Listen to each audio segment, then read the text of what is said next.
దైవజనుడు సముఖములో దేవుని సన్నిధిలో కూడా ఈ లెక్కలన్నీ ఉండాలని కోరుకుంటున్నాడు ఆఫీసర్ కదండి. మరి దేవుని స్తోత్రం. ఇక్కడ సిస్టమ్ ఏంటి? పేద గొప్ప, పాండిత్యం, నిరక్షరాస్యత, జబ్బు, ఆరోగ్యం, అధికారం, పదవి, ఈ గొడవలే ఉండవు సార్.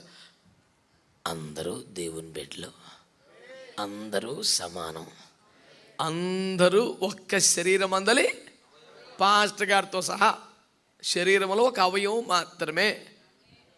కొద్ది గొప్ప సేవ చేసిన నేను, లక్షల మందిని సంపాదించిన బెల్లి గ్రహం గారు, రీనర్ బొంగే గారు, అంత పెద్దోళ్ళు కూడా క్రీస్తు సంఘం అనే శరీరంలో ఒక అవయవమే.